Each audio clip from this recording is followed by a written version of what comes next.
Can you think back to the days when you were young, a child, when we were truly young and free? When you're young, everything seems so magical. You're living in a world of your own. Everything is at your disposal. You have no bills. At that age, you have no troubles. Some of us. Because sadly, that's a luxury that some people just don't get to live with. Imagine being a child and facing more pain than someone who has lived a full life. When you think about it, it's truly a sad story. Everyone's story will be different. Your journey won't be like mine, and mine won't be like yours. But I think worst of all about this situation is that some people's journey will lead them down a dark path. Not necessarily into bad actions, but lead them into harm's way.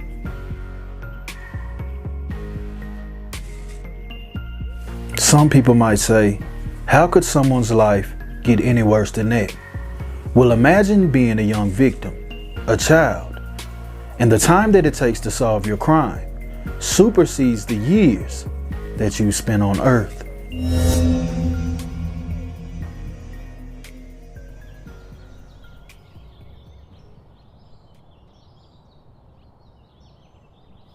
January 7th, 1985. The world would make way for Georgia Moses. The place she called home would be Buffalo, New York at that time, where she would have two older brothers living in a household with her mother, because at this point in time, her father was non-existent. Early life for Georgia would prove to be a challenge because her mother was diagnosed with a mental disability, which made it hard for her to raise her children, although she would do the best she could. Although there wasn't a father present in the home, George's oldest brother would step up to fill that role. He would often take odd jobs, etc., in order to support his family. Due to the circumstances in her household, Georgia had to grow up pretty quickly. She's someone who's described as thoughtful, a selfless person, someone who knew the importance of placing others before herself. After Georgia, her mother would give birth one more time to her younger sister, who she would name Angel. By the time Georgia was 7 years old, she would make a big transition in her life.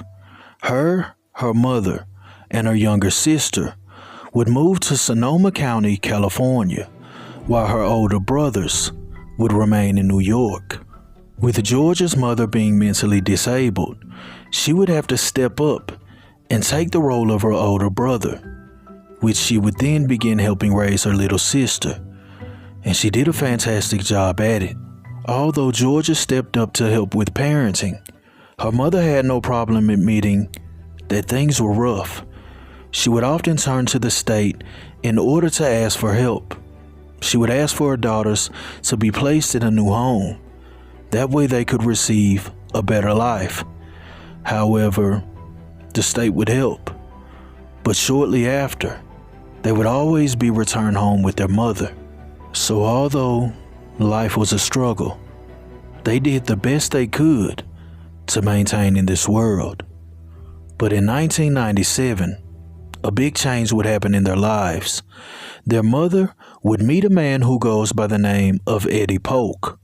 Whenever a mother dreams of meeting a man when she's a single parent, she dreams of a genuine man who will swoop in and play the father figure for her children. However, Eddie just wasn't that guy. But unbeknownst to Georgia's mother, while she was dating Eddie, she had no idea that she was dating a monster. And although she had no idea, it would take a tragic circumstance to rock that family in order to bring the skeletons out of the closet. By the year of 1997, Georgia would be 12 years old. She's grown into her position as a mother figure. She often cooked, cleaned, and helped her mother out wherever she could.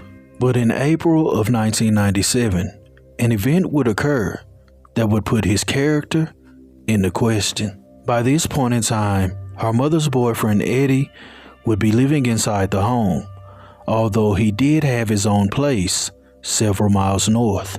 Georgia's little sister Angel would testify that in April of 1997, it was a regular night. Georgia had just got done preparing dinner for her family, cleaned up, and she was headed towards her room. Once inside of her room, Eddie had followed her there. He would close the door and lock it. And this is when Angel would testify that on that night, she heard her sister saying, "Stop, don't touch me." And then she heard commotion in the room. But about 30 seconds later, Eddie walks out. Now, judging by the dialogue, it doesn't take a rocket scientist to figure out what was happening inside of that room. But that wouldn't be the end of it. On Eddie's way out of her room, he would tell Georgia that if she couldn't follow his rules, then she could leave the home. Minutes after this occurred, Georgia would emerge from her room with a packed bag, and she would tell her little sister that she was leaving. Now, I mind you, at this point in time, Georgia is only 12 years old. Her little sister Angel would beg her not to leave. However, she would explain to her little sister that she just couldn't do it. She couldn't live there with Eddie, so she would ultimately leave the home. At this point in time, I know a lot of people are questioning, well, what about her mother? What did she have to say?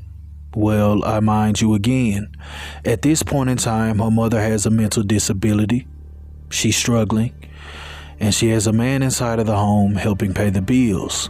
So, when Georgia decided to leave, she let her. When 12-year-old Georgia Moses decided to leave her home, that wouldn't be the last her family saw of her. She would often stay at friends of the family, predominantly staying in places that just didn't have much supervision for a child. But I think one of the most alarming things about this situation is that one of the homes that she would stay at was actually a drug home filled with drug addicts. Without any real adult supervision, a normally well-behaved and driven Georgia would begin to change. Her personality would begin to change as well. Georgia had a dream. Even at her young age, she wanted to be a nurse, but those dreams of being a nurse were slowly fading away because a 12-year-old Georgia would begin skipping class, and skipping class would ultimately lead to her dropping out of school. One day, Georgia Moses would go up to her school, and she would tell her principal that she's living with a cousin and she wasn't returning. And after telling her principal this, the principal took no further action. He didn't try to investigate what was going on in the home or anything. He simply let a 12-year-old drop out of school and did nothing about it. This would prove to be the second fatal mistake in the life of Georgia Moses, with the first of her being allowed to move out of her home. But now she's being allowed to drop out of school with no investigation. By May of 1997, Georgia's mother had had enough of California, and she was making preparations to move back to New York, in which she planned to take not only Angel, but Georgia as well. The family would once again be reunited under one household. But right before the big move, her mother's purse would be stolen, with a lot of important documents inside of it, and this would hinder the process, and Georgia's mother would remain in California. Although things were changing rapidly for a 12-year-old Georgia Moses, one thing that was constant in her life was a little sister Angel. Although she wasn't living at the house that time, she made sure to spend time with her. Although Angel's sister was young at the time, and only 7 years old, even she noticed the changes in Georgia. She said that Georgia had begun smoking weed, she was hanging out with an older crowd, and she just wasn't the person she knew before. But one thing that didn't change was the love she had for a little sister. August 13th, 1997. It was a normal day for Georgia Moses. She had spent the earlier day hanging out with one of her friends, and towards the evening time, she would hang out with her little sister Angel. They went to get some food, and then she would walk her little sister back home. However, on this night, something would occur. Angel would testify that on this night, Georgia would be approached by a grown man, who then took her pager. He did something with the pager, and then he gave it back to her. While this is going on, Georgia had told her sister to walk ahead, so she does. After Georgia finishes this encounter with this man, she then walks her sister home.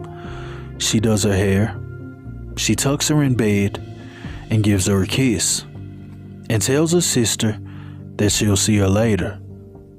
However, this occurrence would be the last time that Angel ever saw her big sister. After leaving the home, Georgia would return to her friend's home, whom she was hanging out with earlier. Now this friend is still unnamed until this day. The friend would testify that while hanging out that night, Georgia's pager would go off, in which afterwards she would call a number. But while calling this number, she could clearly hear that she was setting up a time and a date to meet a gentleman. After ending the phone call, Georgia would then turn to her friend and ask her to attend a party with her. The friend would ultimately turn this option down because she says her mother wouldn't allow her to attend. However, Georgia was adamant about her going with her. She said she needed her there because she needed to take care of her family. Hearing these circumstances, it isn't hard to figure out what was going on. It turns out that 12-year-old Georgia Moses was living the nightlife. However, her age prohibited her from being allowed to provide consent, which means Georgia Moses was a victim. Shortly after turning down the invitation, Georgia's friend would witness her get inside of a white 4-door Ford with a man who was 6'2", 200 pounds. He also had a mustache with a medium complexion. She would also describe the man as being between the ages of 24 and 30 years old. She witnessed Georgia Moses get inside the vehicle with him, and this would be the last known sighting of Georgia Moses alive. August 22nd, 1997. Approximately 9 days after Angel was seen getting inside of a vehicle, Child Protection Services would visit the home of Angel, her little sister. Child Protection Services would be doing a routine checkup because it turns out that Angel was living in the home with an offender, and this offender was none other than Eddie Polk. Child Protection Services would show up and question her sister about any questionable acts. She was asked whether this circumstance happened or that happened. But quickly after answering the questions, she would relate to the authorities that her sister was missing. She hadn't been by the home to see her in days, and it just wasn't like her. So on that day, Child Protection Services would log it into the report, but they would also report it to the authorities. But on that same day, something else would happen. Unbeknownst to the family, while Georgia was being reported missing, that same day, just off Highway 101, a body would be discovered. This body would be discovered by a man fixing guardrails in the area. While he was fixing the rails, he would happen to look over, and in a grassy area, he would find the body of a young woman. After making this discovery, the man would report his findings to the authorities. When the authorities arrived on the scene, they would find the body of a young woman. which contained no clothing. Outside of having no clothing, there was no personal belongings as well. Nothing to hint towards the identity of the victim. When the medical examiner reached the scene, he would classify that the body was between the ages of 18 and 40 years old. But once an autopsy was conducted, that would prove to be wrong information. When the autopsy was concluded, it was found that the young woman was none other than 12-year-old Georgia Moses, and the cause of death was asphyxiation. Georgia Moses would ultimately be identified through fingerprint analysis. The authorities were now faced with the hard situation. They would have to alert the family of Georgia Moses that their 12-year-old relative was deceased.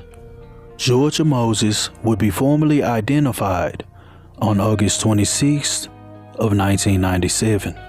After identifying the remains, the authorities just didn't handle this case the way they should. Georgia's story received a little local attention, but it didn't go past that. And the stories that did cover what happened to Georgia Moses were basically blaming her for her own situation, saying that she was a child living the nightlife, and she basically got what she deserved. But to add insult to injury, the body of Georgia Moses was found on August 22nd of 1997. However, a composite sketch of the guy she got in the car with wouldn't be released until January 30th of 1998. This sketch is a sketch of the man in question, the guy whom she had gotten into the car with on the night of her disappearance. If this sketch is in any way familiar to you, please contact the California authorities and help bring justice to Georgia Moses. Because although this case happened in 1997, it is now March of 2024, and no one knows what happened. The guy in this sketch has never been identified. No new information has come forward. There is a $25,000 reward in any information that leads to the arrest and capture of this person. This is a case that has truly gone cold. As I stared at this sketch, I began to realize that he bears an uncanny resemblance to a man who went by the name of Chester Turner. Chester Turner was convicted for the murdering of 10 women in the area of Los Angeles from the years of 1987 through 1998. At the time of his capture, Chester Turner was 6'2", 260 pounds. But I also must make mention that Sonoma County is over 7 hours away from Los Angeles, so it could be a mere coincidence that they look alike. However, the fact that she was found in the same condition that some of his victims were, with the same MO, is mind-boggling. I truly do feel like it's worth looking into. Now, I know some people are thinking, look at the obvious differences between the sketch and Chester Turner, such as the lip formation, etc. But I must remind you that this sketch was done from the memory of a child who saw this man for only a fraction of a second, and they didn't do the sketch until months later. So in my mind, there's enough similarities to at least cast suspicion. Over the years, her little sister Angel has been fighting for her justice. In fact, she checked up on the case so much that the authorities told her to stop calling. Yes, you heard that right. The family of a victim was told to stop calling the authorities for an update. I want you to remember that no information is too small. Even if you think you saw her on that night, but you aren't sure, relay that information. Because the smallest detail can lead to the biggest discovery. Again, if you have any information about this case, contact the California authorities and relay what you know. What happened to 12-year-old Georgia Moses is completely heartbreaking. For a 12-year-old to have to essentially step up and play the role of a mother, and then ultimately get involved in the nightlife to help take care of a little sister is truly sad. Rest in peace, Georgia Leah Moses. Thank you for being a light for others. I truly hope you receive the justice that you deserve.